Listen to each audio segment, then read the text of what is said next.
Hello and welcome. My name's Carol Carter and I'm the founder and CEO of Global Minded. Global Minded is dedicated to creating a capable, diverse talent pipeline to get more women, people of color, LGBTQIA, rural populations, any way you can define diversity into the education, economic mobility, and leadership pipeline. And we do this in a number of different ways. One is through an annual conference, which this year will be June 22nd, 23rd, 24th in Denver. So we look forward to having you join us for that. The early bird registration is available and open right now. And we look forward to having you there. There's an opening Inclusive Leader Awards dinner. And there's also on November 3rd, our virtual 2021 Inclusive Leader Awards will be happening. And you can register for that on our newsletter. We also have one other special event coming up in addition to our STEM session tomorrow with Dr. Paula Garcia Todd. We have a session on the 28th with Amazon Web Services called The Impact of Board Diversity. And it's all about how we can get boards and the C-suites of different organizations looking more like our nation and our world. So we invite all of you to join us for that. And finally, we will be sharing the link to this session with each of you who signed up so that you can share this widely with your networks. And we'll also have a link to this in our newsletter tomorrow so that you can share that as well. And finally, we want to say Happy Hispanic Heritage Month, and we're thrilled to be here with Dr. Paul Miller, who runs the K-12 equity team every month, and delighted to meet all of his guests today. So welcome, Paul, and welcome everyone. Thank you, Carol. Welcome everybody. We will introduce everybody in a minute. We will start with giving everybody about 60 seconds to introduce themselves. Good people on this panel, if you could tell us who you are and why is what you do important. You got 60 seconds to tell us why is what you do important and who you are. So I'm gonna start with Crystal Andrews. Talk to us. All right. Good afternoon, everybody. As Dr. Miller stated, I am Crystal Andrews. I'm the principal of Chimneyrock Elementary in Cordova, Tennessee, which is a suburb right outside of Memphis, Tennessee. Why is what I do so important? Is because I am students' lifeline. Our parents come to us with so many questions of how they can guide students' social emotional behavior as well as their academics. So I felt that we are that link to students becoming college and career ready and just having a better life. Okay, that's good stuff. Thank you, Crystal. And next, I have Lashara Evans, who I would like her to say the same. And, you know, interesting enough, used to be a student of mine a long time ago. Now she is the principal. So look at that. Look at that. You don't look that old, Paul. Well, I'm really young, so that's what it is. I'm like 21. That's a thing. Good afternoon. My name is Lashara Evans. I am the proud principal of Flower City School 54 in Rochester, New York. And why I do, why is it so important? Because if it's not done well, we're seeing the results of it right now with our young people. So like Crystal said, we are the lifeline. And if schools can do a really great job, some of the things that are happening right now, we can help to mitigate and help improve the lives of especially young students in underrepresented groups. So that's why what I do is so important. And Dr. Blake, now I hear you're a man of many credentials. And so, you know, tell us a little bit more about who you are and why what you do is so important. Well, first of all, I'd like to say thank you for having me. It's an honor to be on a panel with two principals because that speaks to the work that I do. As CEO of Choice K Consultants, my work is to support principals as they figure out strategic plans, work in their schools. And I often say, who is supporting those who are the anchor in the school for others? I come to this work out of the principal's office, so I understand the principal's lens. I spent many years with educators, parents, teachers, doing community work. And my other hat that I would like to lift up is that I'm president of Black Influencers United. Black Influencers United is an organization based out of New York City where we serve Black educators, we influence others, and we impact Black children. That work is so important because as we talk about systemic racism, I'll just quote the famous Dr. Adelaide Sanford, who said, if you want to understand equity issues, you have to go to the people who have been treated unequal and ask them to give you their definition of equity. And that's what our organization represents. Oh, thank you, Dr. Blake. And I am Dr. Paul Miller. I'm the CEO of Green Tech High. We are a middle and a high school charter organization that we produce scholars and gentlemen. And so we are here today to talk a little bit more. And I'm glad you guys are with me today because I know it's on every educator's mind is how do we keep our kids safe right now? So, you know, we really wanted to have some dialogue about safety because I know one of the biggest issues that I'm seeing on a daily are kids who have a headache and have to go home because of a symptom of a headache, and they have to go home and then they come back and they're COVID positive and you have to quarantine and you're contact tracing and it's a lot. So I know everybody's lives are stressful. And so let's talk about it today. Like, how are we going to keep our kids safe? So my first question, and I'm going to throw it out to Ms. Evans here, is what's your greatest fear with students coming back to in-person? Like, and then everybody can take a shot at it if you want. Like, what's your greatest fear? Exactly what you were saying. My greatest fear is having an outbreak, especially with the little ones who are coming back. So I'll give you an example. You have third graders coming back who haven't really been in school, physical school, since first grade. So with that, there's a lot of social and emotional needs. They want to touch each other. They want to sit next to each other. So my biggest fear is just keeping them safe and giving them that education to teach them how to stay safe. So that's my biggest fear right now. I don't want to outbreak. I don't want to have to do contact tracing. That is my biggest fear. My biggest fear is actually becoming like a hub of a whole bunch of students that are COVID positive, along with my staff members. You know, I want to keep them safe as well because we all know we're running on a skeleton crew. We don't have many substitutes. We don't have many substitutes, custodians, down the line, food service, everybody's impacted. So that's my biggest fear, keeping everybody safe so we can run a school. Ms. Andrews, what do you think? How's that? What's Wow. your biggest fear right now? I don't know when you all started school, but we started school August 9th. So we've been in school for almost a little over a month and a half, and it's been interesting, needless to say. One thing I can definitely say with our superintendent, Dr. Wright, he was adamant about making sure that we followed safety protocols by requiring students, staff, as well as visitors to always mask up is what we reference it. Even though our governor just recently tried to, I guess you could say, create a situation in which they wanted to give parents choice as it relates to whether or not students had to wear masks. Our superintendent stood his ground because he knows what we face every single day. As you all have shared, contact tracing, that's a whole job in itself, you know, with all the different revisions that the Tennessee Health Department is providing, because again, no one has dealt with this before. This is new territory for all of us. As I tell teachers all the time, no one has ever had to lead in this space or teach in this space. So we're learning this together.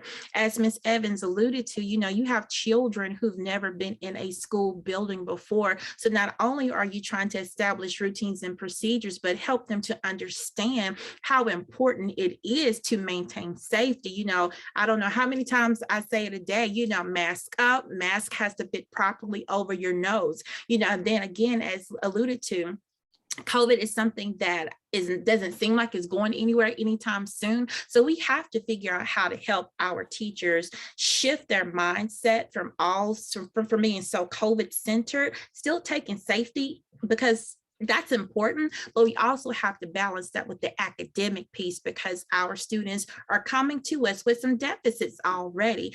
Virtual learning is what we went into last year. Some of our students still performed highly, but however, we have a lot of students that virtual learning just didn't get them where they needed to be. So it's a challenge, but we're up for it and we're working hard every day.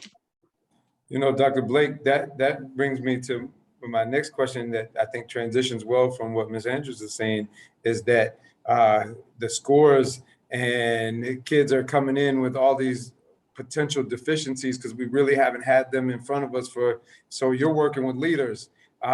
What's your biggest concerns, Dr. Blake, if students don't return to in-person instruction? Like what is, like, if we have to all go back out because things get shut down again because numbers have spiked all over, what's your biggest fear with that, sir?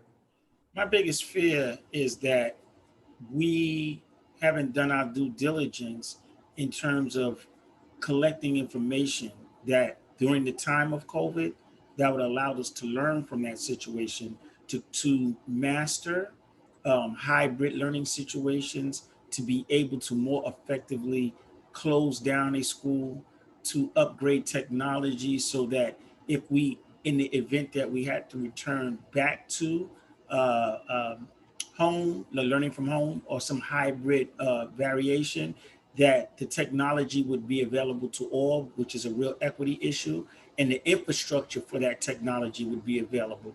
I think there was a lot learned, but I don't know if you know, I can only speak from, you know, I'm out of New York City. I don't know if we effectively compiled all the best practices, lifted up what was working at the time to begin to scale it up so that we could be able to either do in-person, at home, or hybrid. I'm also really concerned about, I just want to say I'm concerned about the adults in the building. I'm concerned that educators are also traumatized by this COVID period. The educators have also experienced loss, and now they're expected to go into school, you know, and do what they do, teach children, show up every day as they have, and be those essential workers that they are. But a lot of times, where's the support for them? And if our educators are not right, then how can the children be right? So I'm kind of really looking at the big picture. But my greatest concern is that we have not learned from this period. So, you know, if you guys had a magic wand and could make anything, this pandemic go away, but you would keep one thing because it worked during the pandemic, what worked for you during this pandemic? And the reason why I'm talking about this, and we're not just talking about safety, is because I think there could be a possibility that we all might go back out at some point in time. It's been rough. I can only share that it's been rough for us the first month of school so far. So what would you guys keep? If you met, poof, COVID's gone, but you want to keep something, what would you guys keep? Anybody? Sure, I'll jump in. Ms. Evans. Dr. Miller, can I also address my biggest concern if we don't go back, and then connect it to what would I keep? Yeah. So my biggest concern if we were to shut down again, as Dr. Blake spoke about, there's already an equity issue. And COVID has exacerbated that. Like when you talk about inequities in our urban education, COVID has compacted that. I mean, you're really starting to see it. So my biggest concern is we talk about the achievement gap, but it's more than just the achievement gap. We have the haves and the have-nots. And if we go back out, we're just widening that again. And it's going to take even more to catch up. But I will say this, that children are resilient. And we all know when teachers and staff have high expectations of students, they can cover ground, and they can cover ground fast. But what happens sometimes is that teachers want to remediate instead of giving that grade level content and try to work to accelerate the students. So here at Flower City, we're trying to focus on our grade level content. Yes, we know there are some learning deficits, but we can't stay back with just remediation. So that's my biggest concern if we have to shut down again. What I would like to keep, though, is the level of access that the Zoom world does provide. So giving students access to virtual field trips and bringing in people that you could have never brought in because of financial aspects, and it's too expensive to fly in this expert in. So bringing people into the classroom, I want to keep that. This has opened up a new world that now kids can now explore so many things. Yes, it's not the most authentic way if it's not hands-on, but they can now get exposure to things that when I was in school, we wouldn't be able to see. You know, if you want to go to the Bronx Zoo, we can go do a live stream of the Bronx Zoo right on Zoom. So that's the one aspect that I would keep, the technological pieces that were implemented more due to the pandemic. And that Bronx Zoo is a beast to walk. So yeah, that virtual, keep the virtual going. So Ms. Andrews, you were gonna say something. I totally agree with Ms. Evans.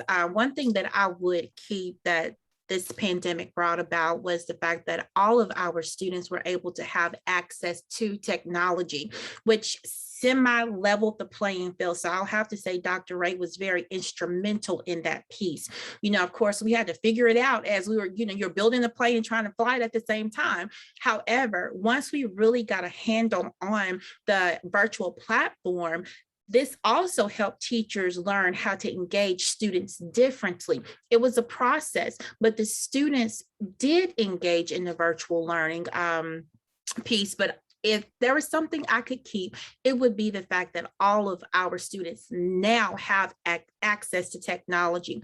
Just yesterday, we had a device distribution day for our new kindergartners. So in the event we have to go, should I say virtual again, our students have that access. So that was definitely a plus for our school district, Shelby County Schools.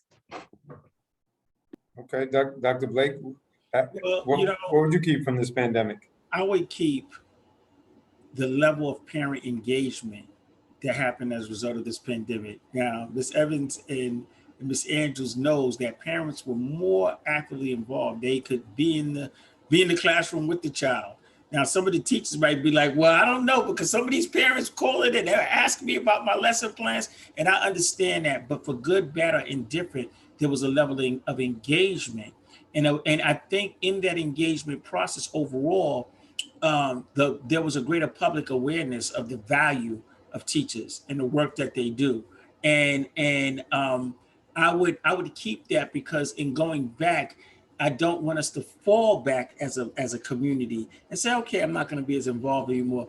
The school has it. Too long, schools have been looked at as babysitting companies, high-priced babysitting companies, and we're educators, and our job is to educate and to partner with parents and to build these relationships and to develop children academically. And I think that was on display. You know, we saw all the memes of people saying, what is this math? I don't know how to teach this math. Parents being overwhelmed, but there was a great sense of respect for the profession. And that is something that I would hope, we could work to create more and more opportunities for the public to understand what teachers do and school leaders do every day.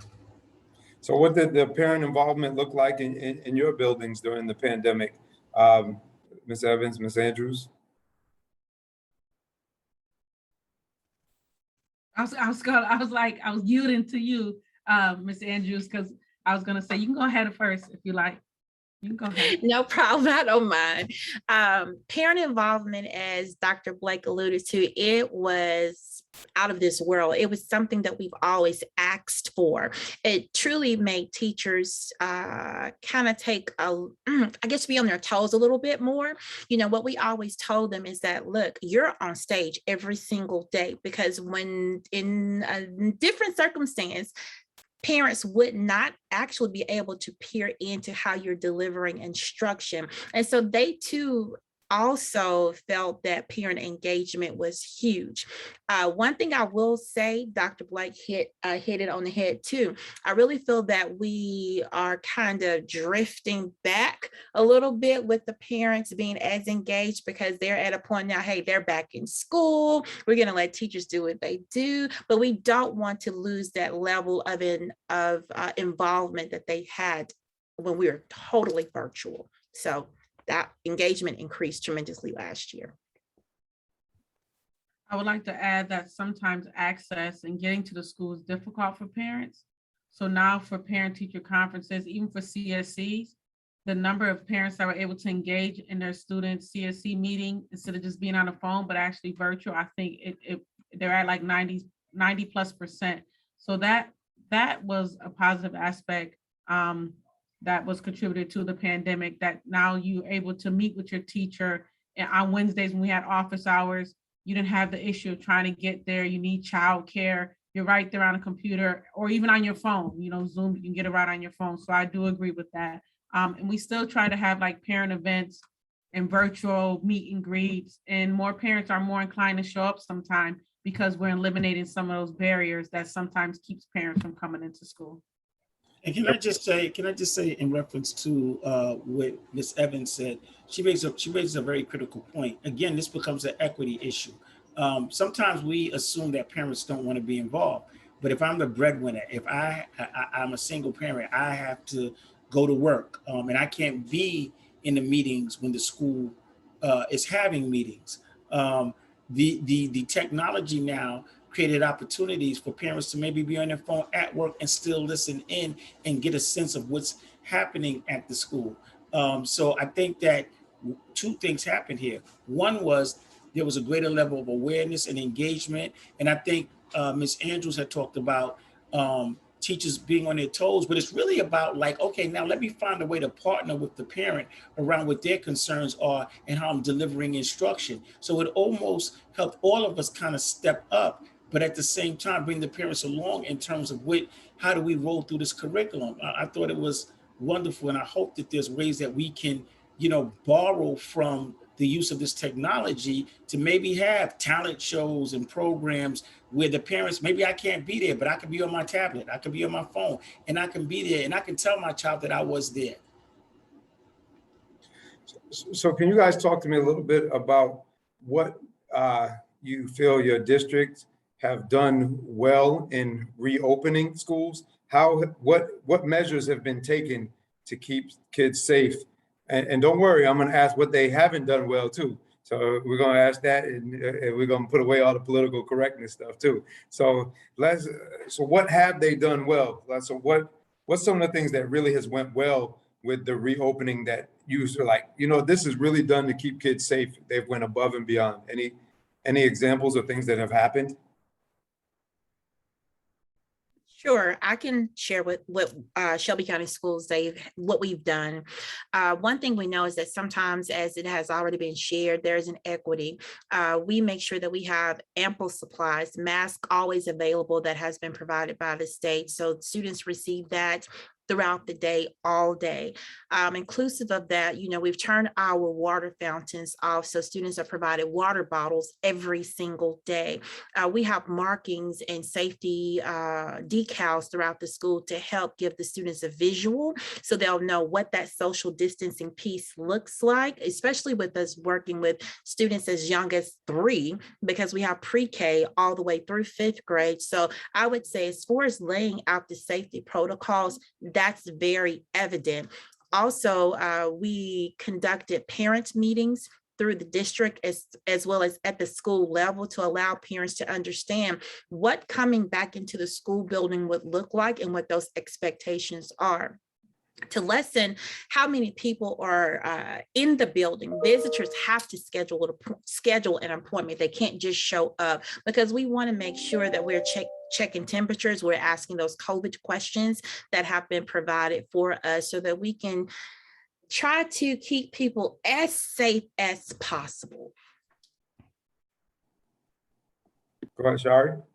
I would like to add that our IM&T department and our facility departments, I believe, have been rock stars throughout this entire pandemic. So ensuring that every child has a Chromebook in their hand, repairing Chromebooks, getting MiFis, the little Wi-Fi device to every student. Now every student has unlimited MiFis, because before it was like 24 gigs or something, and kids will run out because they're watching Netflix. And that, so it doesn't work as well. They have to turn off their camera so they can even talk. But now there's unlimited ones. So if we do have to shift, and now they have unlimited access. So the IM&T department I think they prepared very well as facilities. I agree. Facilities have whatever I need at the building level, I receive.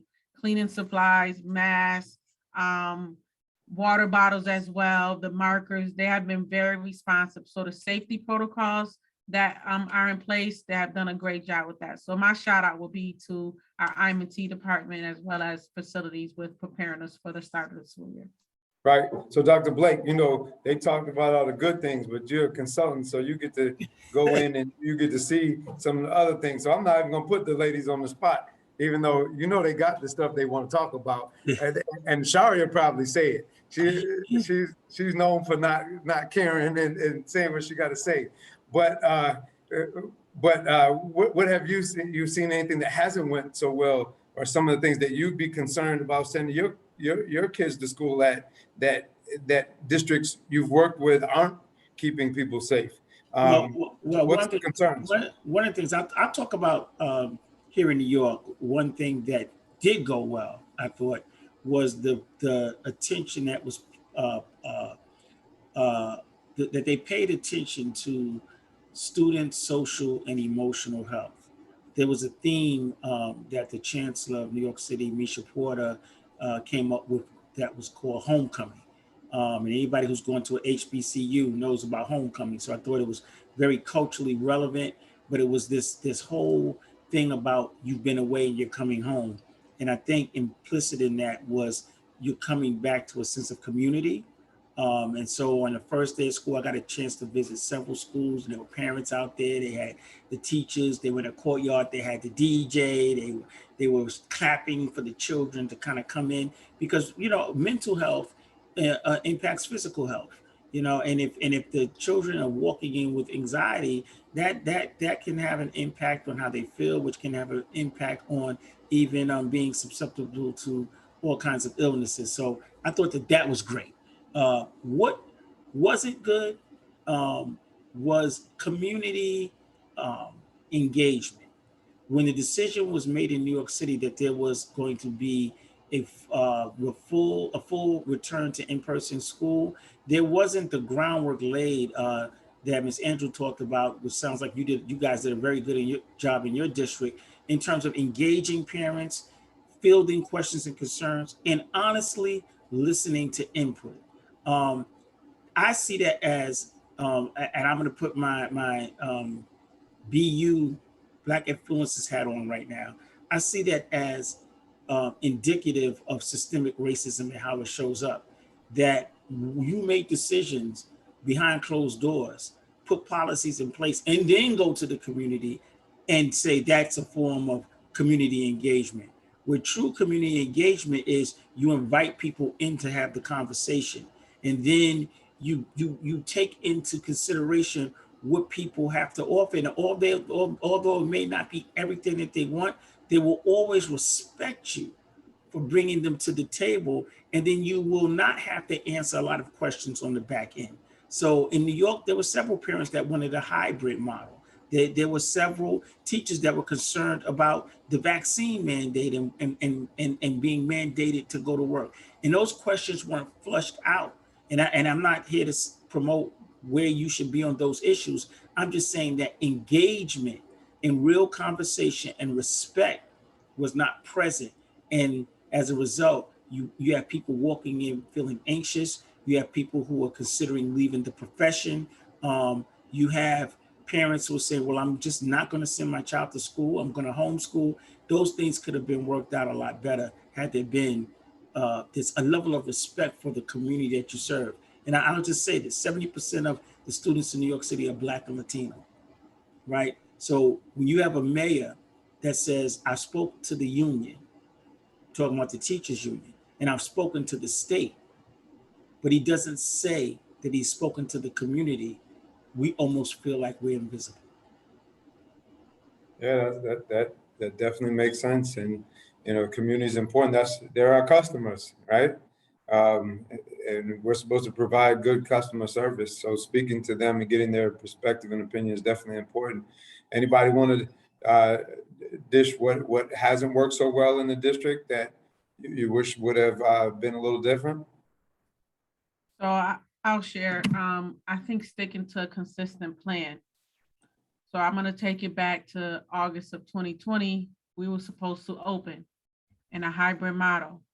All of a sudden, I think 2 weeks before school, we were the only district in New York, I think in New York State. Yeah. And well, in our county, the only district in our county that didn't open in a hybrid model. the largest in the county, and we did not open until November for some schools, and in February, and then it was in phases. So parents was given one message that students were ready to go back to school, and then the rug was put underneath them. And now we're fully remote.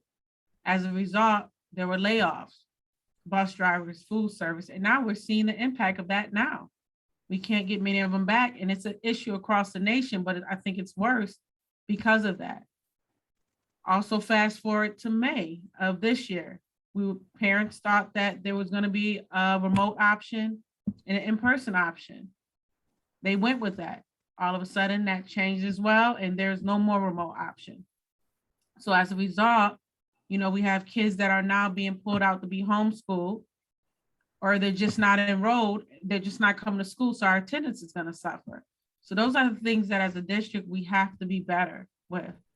We have to stick to our plan and continue to reach out to the constituents that we serve. I agree, Dr. Blake. We have to talk to our parents and see what our parents want. There are some parents that says we do want a remote option. We're terrified to send our kids to school. If not, we're going to pull them out. So I think a consistent plan and making sure that we're reaching out to the community and listening to the very people that are going to be affected, listening to the building leaders as well when you're coming up with a plan is what I think our district can improve on. Ms. Andrews, do y'all have anything, or, because it seems like you guys had a pretty strong rollout and a lot of good things going on. Was there anything that you would say, recommend that definitely should have probably been a little bit different? Yeah, I will be just real honest, and I think everybody has made this comment before. Like, we have children that are coming to us with so many social emotional needs, and some of the social emotional needs we have going on, we need more manpower to support that aspect of it. We know that our people's personal families, children, they have seen and dealt with a lot in this pandemic. I always tell people we are the adults. Children have to learn how to handle their feelings, and sometimes they do not know how to do that. So it shows up in different types of ways. So in order for teachers to really be able to teach, we have to get a grasp on the mental health of the children, the parents, as well as our teachers, our educators. And I just really think that in this space, we need more mental health providers. I'll just be honest, our school, we typically average close to 900 students every single year. And out of those 900 students that we have every single year, every single day, 2 counselors and a principal and an assistant principal, that's not enough.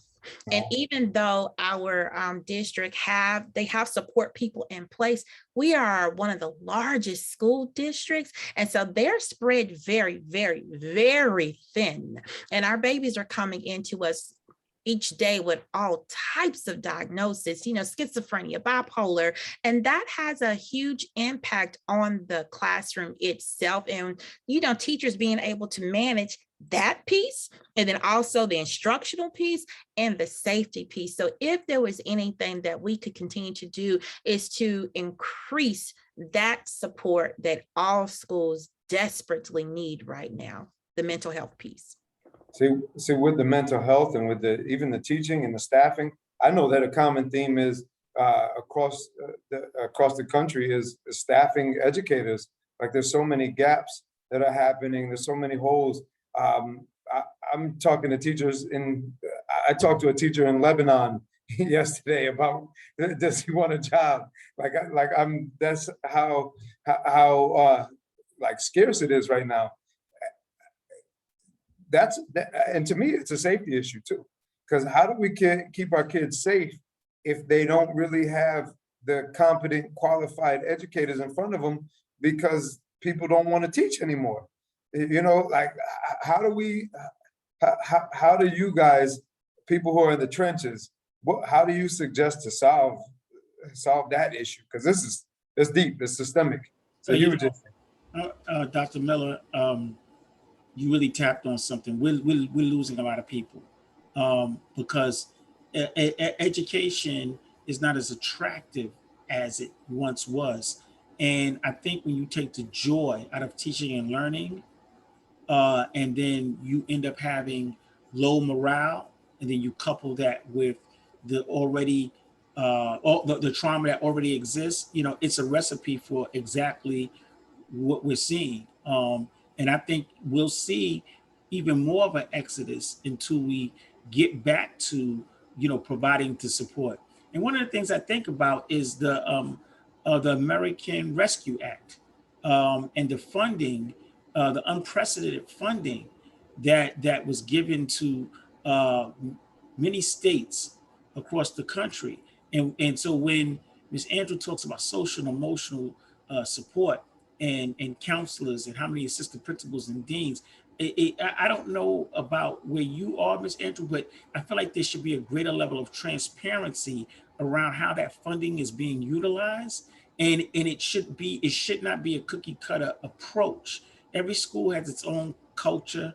Every school has its own community, and the decisions about how that funding should be spent should really be made at the school level, because principals know their schools. They know exactly what their school needs, and we see that indicative both by Ms. Evans and Ms. Andrews and what they're talking about. So I don't think the funding should come through a district and say, this is how we're going to use the funding. Every school's going to get this, because it may be a school that says, well, no, I need an additional 2 more counselors based upon what we see as a school community.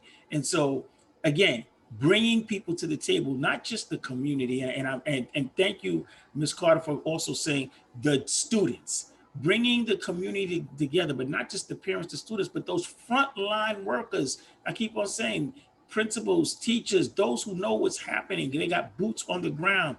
They know how to solve the problems in their school. They just need the support and the resources and dollars to do that. And I think that's what Ms. Andrews was lifting up. Right, and Dr. Blake, I'm a big proponent of autonomous schools, and I'm pro good schools. I'm not talking about charter versus public right now, but or any of that. I'm just pro good school. But autonomous schools, whether it's in the charter or public sector, and schools having the opportunity to control their own budgets and make a lot of their own decisions, but then with that should come higher accountability as well, right? So if you're going to get more research, you're going to get more autonomy, then you got to have higher accountability. And those expectations are going to have to be held. But I definitely believe, like I heard what you just said, Ms. Andrews, and 900 to 2 counselors. Like I have 500 between the middle and high school, and I have 4 counselors. But it's because we're autonomous. We have the ability to control our own budget, and we put the resources where it's needed. So I hear you, and I hear the cry for that support. I was the first autonomous school in New York City when we had that structure.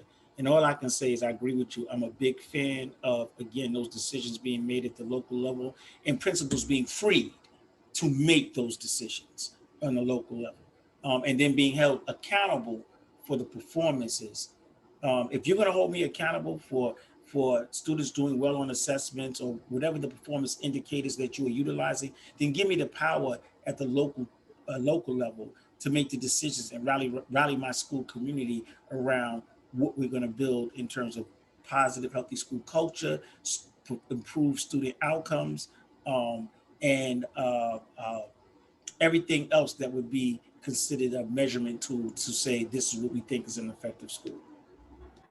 Now, you guys, so because you are speaking to the building leaders here, you guys have probably had to come up with your own safety plans. And like, what are some key elements that you guys put into place that if someone was listening to their leader, that they would think was important? Like, I'll give you an example. We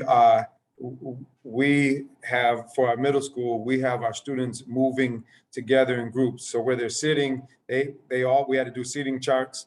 And then we have them moving when they go to their next class. They have to go and move in groups. When they go to lunch, they're in that same group. When they're in phys ed, they're in the same group, because we're trying to keep people safe. If there's an outbreak, contact tracing, so you know where people are at all times. So that's just like an example of something that's a key element that I believe that we've done to help keep people safe. What are some key elements of what you guys have done to try to keep your kids and your community of teachers safe as well? We did the same thing, Dr. Miller. The students have assigned seats in the cafeteria, and we try to mimic those assigned seats in the classroom as well. because they eat breakfast in the classroom, grades 3 through 6. We try to have them sit, however they sit in the classroom, have them sit in the cafeteria, so that minimize the amount of risk if we do have a case. I actually had to explain to the students today because someone were trying to jump seats, and I had to get real explicit with them to say, listen, if this person gets COVID, this is who's going to have to quarantine. But if you happen to jump over this seat and we don't know, now you're potentially spreading it to everybody else. And then they're like, oh, because they don't get it. They think you're just being mean. We got assigned seats, but we strategically make sure that their seats mimic the classroom as well. So that's one aspect that we are doing to try to minimize the risk of a potential spread. And so we too are doing the same thing. Teachers had to submit seating charts at the start of the school year for the classroom as well as in the cafeteria so that we can help identify those students who were in close proximity to a student that may have tested positive for COVID-19. Inclusive of that, we have those candid conversations with our students, even as young as 3, we talk about, safety and, what the distance that we need. So it's a daily walk. It's a daily reminder that we provide to the students as well as the staff. I do know that we sit on several acres of land. And so it gives the students also an opportunity to go outside and take those necessary mask breaks, because it is difficult trying to teach all day in a mask. And, sometimes children really cannot hear what you're saying. And especially when you're looking at your young babies and you're trying to teach them those foundational skills, they have to be able to see how you're forming your letters, your words. So, there are so many pieces that go into this, but I would definitely say, those seating charts have come in hand for us with the contact tracing that has to be done almost daily. Got you. Now, do y'all think the level of poverty in your district has any part in how you design returning students to come back safely? Because I don't know much about the level of poverty in Shelby County. I'm sure there's probably sectors depending on where it's at, because I know it's a large district, but I know Rochester City School District is a very, very poor district. And I know, Dr. Blake, you coming from New York City, you've definitely worked with impoverished. Do you think do you think the plan is different for a city school versus a suburban school versus a rural school, or what do you think? I think there are nuances. I think there are differences. But again, I think there's some things that are actually similar. I think there are some good practices that cut across poverty, that cut across rural versus urban. But then I think you also have to look at the nuances of the specific schools. So here's some things that I would say just across the board. If we're looking at poverty, then we're looking at what kind of support systems are students coming from. Again, a big thing that happened during COVID, I don't know if you remember, they were talking about creating learning pods. Do you remember that language? And those in urban school districts laughed, because it's like, who's going to be home with the children? The parents have to go to work, right? And then there was a survey that said, would you send your children to school in the middle of a pandemic? And they came up with this number that most parents said that they will, but the data was skewed because most parents don't have a choice. If I have to go to work and put lights and food on the table, right, versus staying at home and watching my children, well, then you're putting me in work because I don't want them to go to school and put themselves at risk. Well, that's a hell of a choice. So it does break different. It does impact. I think it was Ms. Evans that talked about, we had equity issues before COVID. COVID didn't create them. They just exposed them to people who maybe didn't know, because we always knew, and they compounded the problem. So yes, poverty plays a role. And I think that we have to really think about, again, what's happening in the local community. So for example, Ms. Andrews, she's fortunate to have space so his children can go and take a mask break. In schools in the Bronx and certain schools in Brooklyn and Queens, the space is limited. There are community issues where you have gun violence. So there was a suggestion that we teach outside from the higher ups, and people looked at them and said, not in my neighborhood. because there's gun violence in my neighborhood. But see, you would know this if you engage the people on the front line who would share the information. I mean, what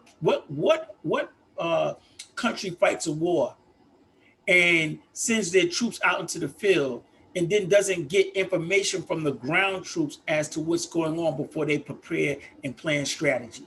And that's what we're doing. We're fighting a war against COVID. And the people on the front line are your generals, your soldiers in the field that have valuable information that can help you. And I'll say this, and I'm sorry, I'll close on this.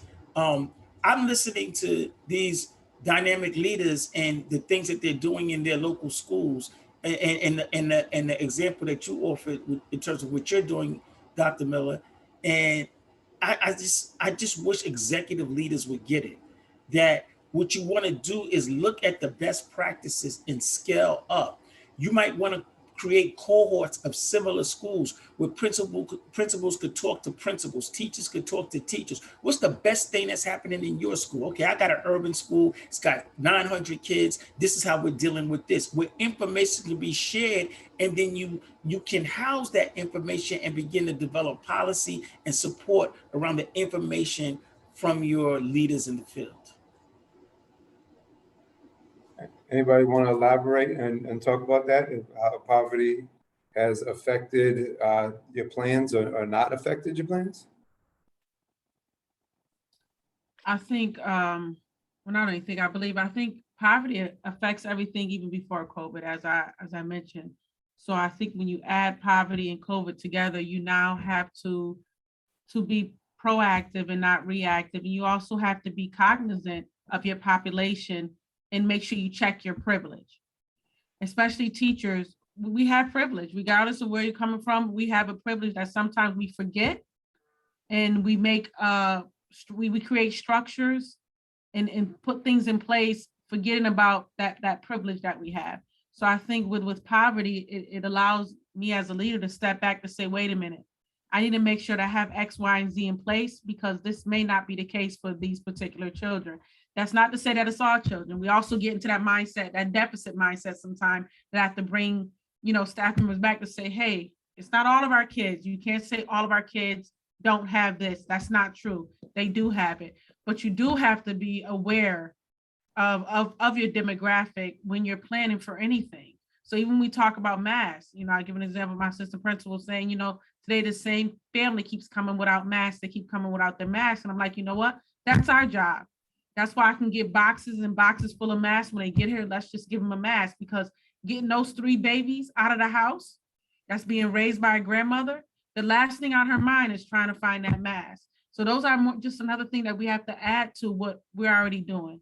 But it's important because our families depend on it. We have to be that bridge without judging, because poverty is a monster. It's a cancer that infiltrates so many aspects of schools that us sitting back in a space of privilege, we don't realize it. So we have to be cognizant of it. Absolutely, I agree with that. I would say oftentimes I have to tell people often mistake the fact that we are located in a suburban part of Memphis, that we don't have poverty, but our poverty is very high.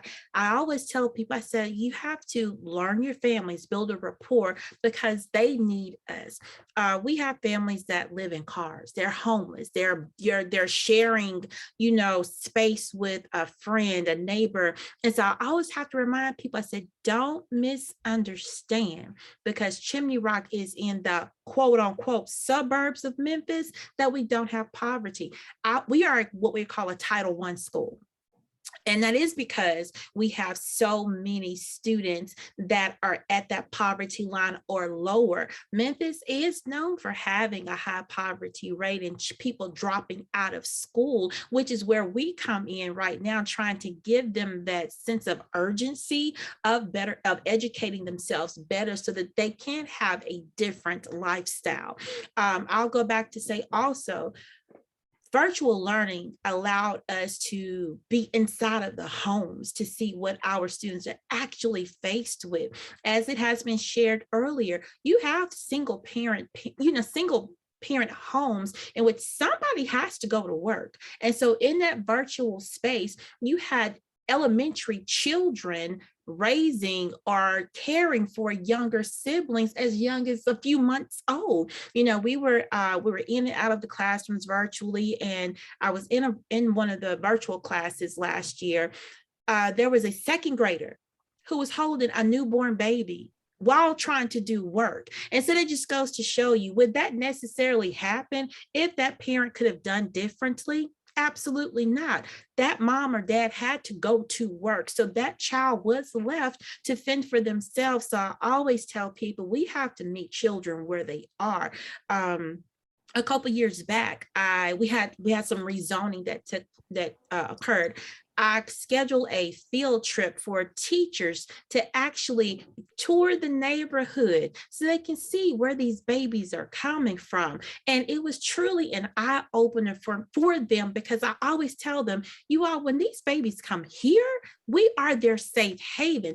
Parents give us the best that they have. You know, they're giving us their very best. And so who are we to judge and say, well, why did they do this? Sweetheart, they're doing the best that they can. And that was an eye-opener to see how far these babies have to travel to get to school and what they're coming, you know, from. So this is their safe haven. We have children who don't want to go home because this is their peace. So poverty is real. Yeah, I just wanted to insert in there too that I think so many of the things that happened during the pandemic, you know, reflect these divisions in our society. So this idea of pods, you know, I heard people talking about that. I'm like, those are like pods of privilege, because if you are in urban housing or housing projects, you don't have things like that. And you're working multiple jobs. And if we don't have strategies that are on the streets for the homeless people and all the different tents and all the encampments that have really multiplied during this time, and then looking specifically at public housing and where different things can be, which are communal in ways that could look like a pod if we had a strategy for that. You know, those are the kinds of things that we have to just be thinking across all those different audiences. And I agree with you, Crystal, that school is like the most stable place often for many of the students that you're serving, and for people to really understand that, policymakers, college presidents, people who are running districts, all different levels, to know really intimately what's happening on the street widely. No, thank you, Carol. And now you guys, we're going to be closing in a minute, but you guys have really difficult jobs, and keeping kids safe, educating kids, facilitating all of this with parents and with teachers, and just difficult. So I commend you guys all for what you do, and your work, Dr. Blake, for working with the leaders as well. It's very important and needed. So I ask you guys to take maybe 60 seconds and close with this question and thought. So what do you want people to know about the difficult decisions you have to make as a leader, which they might not have known or understood unless they have to walk a mile in your shoes? And the reason why I'm asking that is because you guys have it, you know, one decision away, good or bad, and, you know, you change people's lives. So what do you want people to understand about that? And talk to me a little bit about that. I'll give everybody like 60 seconds to kind of apply that thought. But again, like, what do you want people to know about the difficult decisions that you make as a leader, and if they wouldn't understand unless they walked a mile in your shoes? Who wants to take it first? Come on, everybody, don't jump at once. All right, Dr. Blake, you it. You got it. There you go, brother. Somehow he's coming to me. It's on you. But I tell you, I want to start off by saying my work is really rewarding, because I really get a chance to interact and work with people like Ms. Evans and Ms. Andrews, people who are in the trenches, you know, and really provide them with support. And if you want to say a little bit of old school wisdom around how to navigate the daily decisions that they make. But I would say that the biggest or the most difficult decisions that I make on a daily basis And I think that all school leaders should consider is to challenge fear and to be willing to speak truth to power. In my role as president of BU, I'm in an advocacy role. And sometimes my consultant relationship may come into jeopardy because of what I'm advocating for. But I have to challenge that fear and lean in on my core values and know that the work that I'm doing is rooted in what I think is in the best interest of my community. And while compromises are made, those core values, those principles can never be compromised. And I like to encourage principals to be equity warriors, not in slogan, but in practice, not in putting out a tweet and saying, I had a great PD, I'm an equity warrior. Equity warrior is willing to put themselves at risk for the greater good. And at this time, this particular time and period that we're in, and I know it's real because this, when I raise this, I know I'm raising real bread and butter conversation, because sometimes it's like, do I say this and risk my position? Do I say this and risk my promotion? Right? These are the kind of things that leaders struggle with. But at the end of the day, you know, we're living in a time where life and death decisions are being made, and we can't afford to be, as Ms. Evans said, leaning in from our place of privilege and only be concerned about how things impact us. I think we have to push past that comfort and say, you know what? Let my core values drive me, because that's why I got into this work. And I truly believe that if we do that, as the great Kendrick Lamar said, we're going to be all right. And I'll close it at that. Oh, no, and one last thing. But when I say challenge fear, I don't mean go off and become disrespectful and get into contentious relationships with people who you work with. But the power, specifically in communities of color, is the power of the village. It is the communal power. It is saying, you know what, I might have to take 2 extra hours to work in community with others for something that is a common good. And in that collective power, you can collectively challenge fear in a way that does not put you in the front line. So here's my cheap plug. Check out Black Influencers United, BU, where we serve Black educators, influence others, and impact Black children. And you will see that we have an agenda that speaks truth to power. Thank you, Dr. Blake. I'm glad you went first, because now you a lot of what you said resonated with me, and that was awesome. So thank you. And I wrote that down, Black Influencers United. So I want to check it out. But I think I would want people to know that as a building leader, we are constantly under a microscope, and every decision that we make is going to affect some facet of the organization, and that we have to be vulnerable and allow everyone to know and to see that we're trying to make the best decision for children, period. But also understanding that with that, we're trying to model how we make those best decisions for children. And that's making sure that you cultivate an environment where everyone can flourish. So I would want people to know that, yes, students are my main priority, but I also have to navigate how to create this environment where everyone feels safe, all staff members feel safe, they feel like they have a voice, they feel like they have a say, that they're empowered, because if they feel empowered, they will then in turn empower our students that we serve. So I just want people to know that as a building leader, you shoulder everything.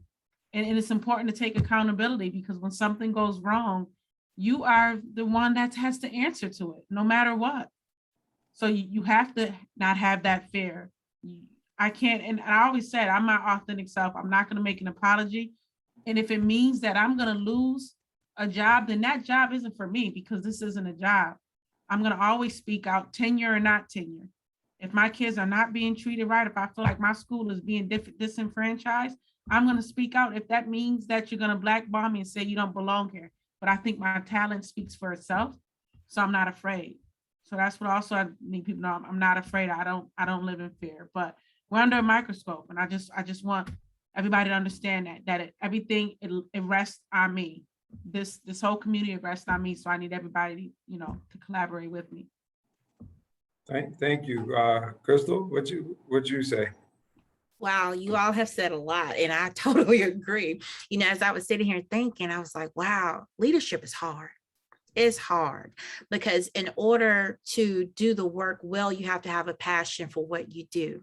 And then I also look at the fact that it's important to have that balance. We have those expectations for students to achieve high, but you also have to figure out, how do I balance that human approach? Because at the end of the day, everybody comes in with something. You don't know what a person is dealing with. So how do I support the human aspect of the staff to make sure that they're good, that when they're in front of children, they're bringing their best self along with what students need? And so that's a piece that gives me sleepless nights. I dream work, and I was like, oh, that's not what I should be dreaming at night. But that just goes to show you where my heart is. It is truly with children. It's truly with people. So I would say leadership is hard because you're balancing so many moving pieces. And as Ms. Evans stated, everything rests on your shoulders as the leader of the building. So you have to make sure things are right.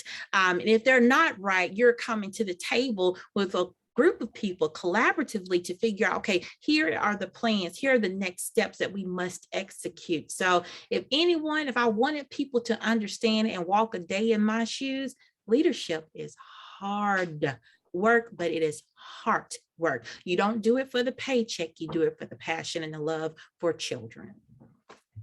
Oh, no, I thank you all. I really appreciate you guys taking some time to talk to the global-minded community and getting out here about open and safe, sharing your tips and just sharing what it's like to be a leader in these days and times. So it's much appreciated.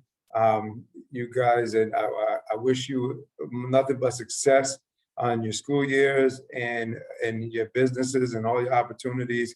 And I will turn over to Carol. And thank you for the opportunity with Global Minded to continue to push education.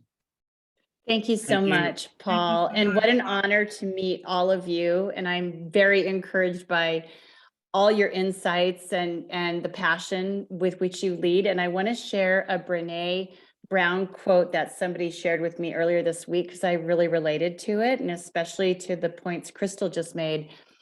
Brene Brown said, "It's okay to be brave and afraid at the same time."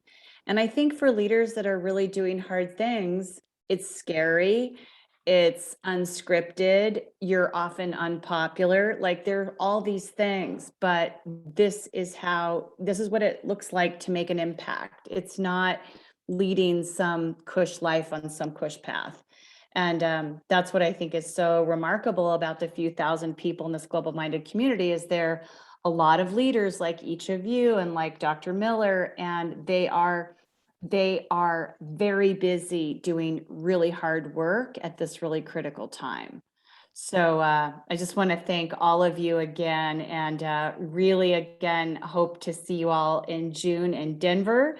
And for you all to meet so many other leaders who work as hard as you do on behalf of these equity issues, who can be your groups to fortify you and sustain you with all the different challenges that you take on all the time. So thanks to everybody, and just very respectful and very much honor what you're each doing. And I look forward to seeing you all, if you're free, with Paul next October. Next month. And Celeste will, in the newsletter tomorrow, have the link to this session so you can share that out, and then we'll be able to share that with each of you later so you can share it with your different circles as well. So thanks everybody, and looking forward to see you next time. And we'll also send you all those 2 VIP things, the Diverse Board Bound series and the invitation to the Inclusive Leaders event, which is happening November the 3rd. So thanks again, everybody. Have a great rest of the week. You too. Thank Thank you, you. everybody. Bye-bye. Bye.